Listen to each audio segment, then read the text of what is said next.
Srimad Bhagwad Gita, chapter 6, Sloka 43. Usha Bhaji, we will do chanting. Tatratam तत्र Buddhi Samyogam बुद्धिसंयोगं Labhate लभते Porvadehikam पौर्वदेहिकं Yatate cha यतते च Tato Bhuya ततो भूया Samsiddhau संसिद्धौ Kurunandana. कुरु नन्दन Shloka 44. पूर्वाभ्यासेन पूर्वाभ्यासेन तेनैव तेनैव ह्रियते ह्रियते ह्यवशोऽपि सः यवशोऽपि सः जिज्ञासुरपि जिज्ञासुरपि योगस्य योगस्य शब्दब्रह्मा शब्दब्रह्मा तिवर्तते. तिवर्तते. Thank you. Now the meaning, Shloka 43. Tatra, there, tama, that, buddhi samyogam, connection with wisdom, labhate, regains, porvadehikam, from the previous life, yatate, strives, cha, and tata, thereafter, bhuya, again, samsiddhav, for perfection, kuru nandana is Arjun. So here Sri Krishna ji is saying, O descendants of Kuru, on taking such a birth, they regain the connection with their wisdom of their previous life and strive even harder towards the perfection in yoga. So it is a continuation of the previous shloka where Sri Krishna ji is telling, replying to Arjun's query, that what happens to a person who is trying to be on the path of spirituality or moksha, and by chance he or she is unsuccessful. So the person taking birth in the families of yogis will thus realize his intellect of his previous birth and then pursue the goal of self-realization even more strongly. So that person where he has stopped will start from the next step. It is not that the person has to go from the starting A, B, C, D. No. If that person has finished reading the sentence, the next step the person will do, and he or she will strive more harder, more no strongly. He or she will try to get moksha or Sri Krishna ji. Yes. So it is like that. Suppose we will take an journey. I'll take an example that suppose I am traveling from Kanyakumari to Jammu and Kashmir. So by chance, no, I take a break in Vishakhapatnam. So it is not that I am going back to Kanyakumari. I will be starting my journey from Vishakhapatnam and then reaching to Kanyakumari. Able to understand? Thank you so much. So it is like this. So the person wherever he or she ends in the previous janam starts from the next level in this janam, and that person is trying more in a good way, more conviction, more devotion, more more trust and faith on Sri Krishna ji. So this is how it goes. So getting birth in a family of yogis is helpful for pursuing the goal of self-realization, since the yogis will already be focused on meditation and other such activities.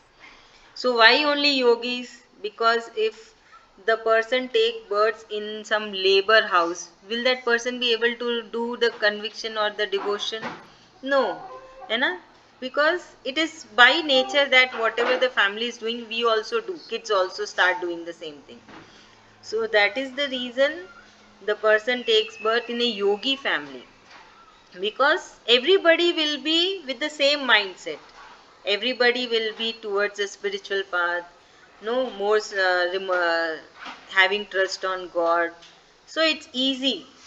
But if a person takes birth in a family where nobody believes in God, and they are like, whatever is there, we are there, we have done, I have done, so how is that possible for that soul to gain moksha? the person who is born will be influenced in that way. Ki whatever is there, it is I am. There is no God. No need to believe in God. Just no do whatever you want to do.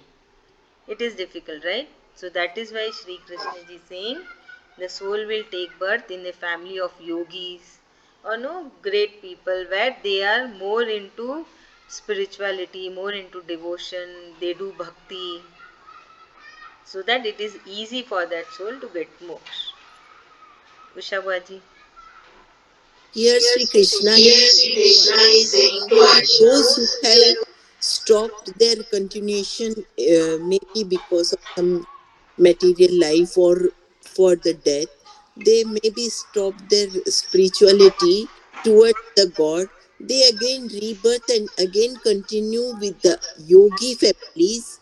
They God get the rebirth in yogis family so that they will be get the true spirituality or to way real way to the path of moksha, because getting birth in yogis families are very difficult. While we are doing in this life, we are good karma or good spirituality, then only we may get the good birth in yogis families, because yogis are always in the spiritual path, so that the man who has stopped in between is again birth and again joined to that path, and it is very easy to for him or see to continue their spirituality. That's what God is saying here to Arjuna. Thank you, Buaji. Thank you so much. Akriti. Sri Krishna saying that if if somebody dies, then they have to rebirth again. They don't have to start in the same life. They need to rebirth and get a harder and difficult life.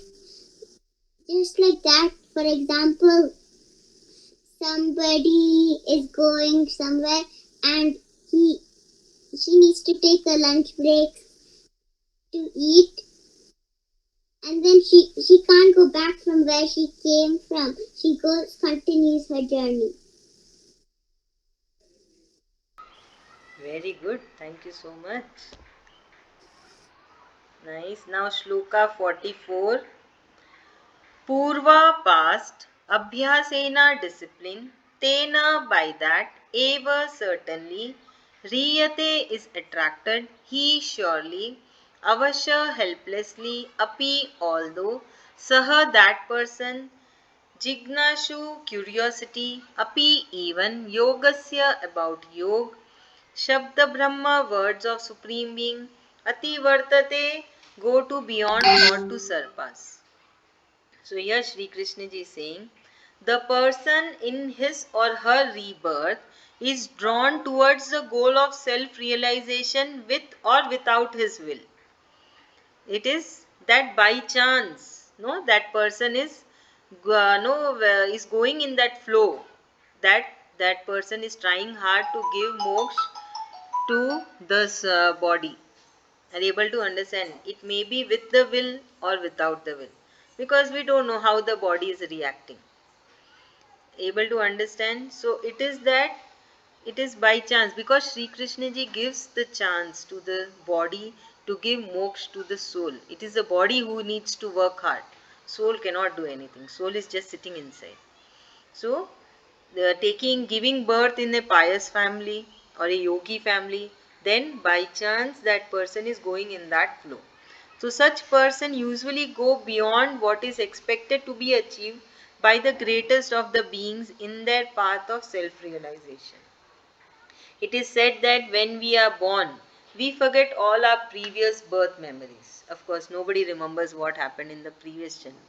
So even the person who is born in the family of yogis will obviously not remember his karmas of previous birth, but the atmosphere in the family of yogis and their self-realization path of previous birth will push them towards the path of self-realization, even if they are not willing to do so.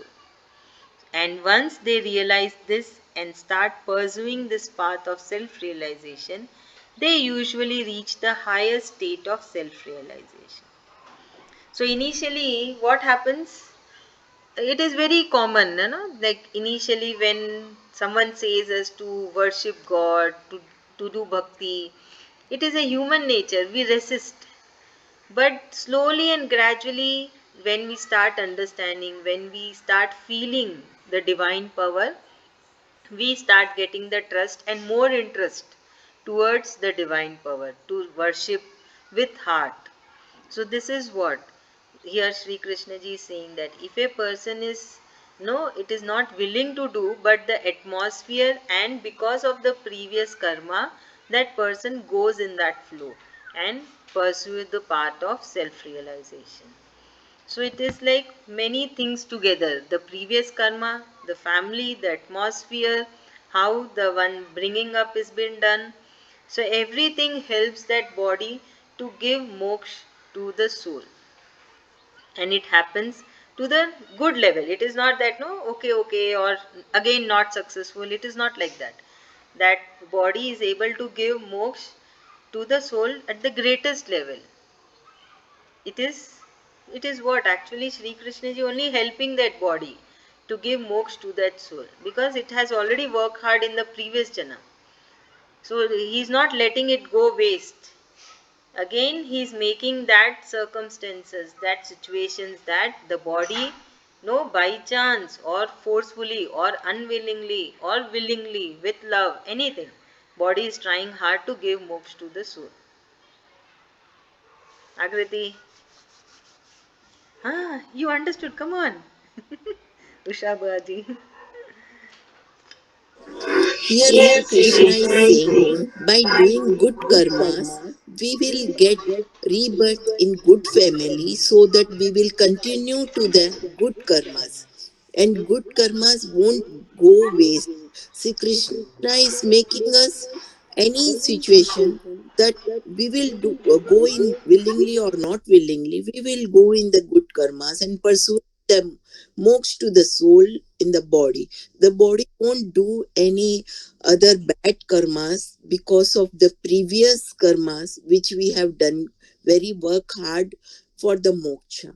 So he is letting the soul here in the good body so that we will do the good karmas, the family, or the willingly or not willingly, we will do the good karma to pursuing the moksha to the body, to the soul. We are pursuing moksha to the soul from that body. So our good karmas won't go waste in any birth. So trying in this birth very hard for that. So uh, maybe we will be continuing in the rebirth and we will get the good life and good spirituality from the Krishna. Thank you so much. Agriti, come on, what didn't you understand? See what Sri Krishna ji is saying in the previous janam. I understood a little bit. Come on, sir. So Shri Krishna is saying that if your soul is a bad soul, then next life you will have a bad family and you won't be able to do any karma, or you won't want to do any karma, and you will think that I did this is mine, this is because of me. If you have a good soul, in the next life you will have a good family and you will do all your karma and family duty. Wow, good. You understood perfectly. Good. Right. What we did in the previous janam. Good. So we get good. If we do bad, we get bad. Very simple.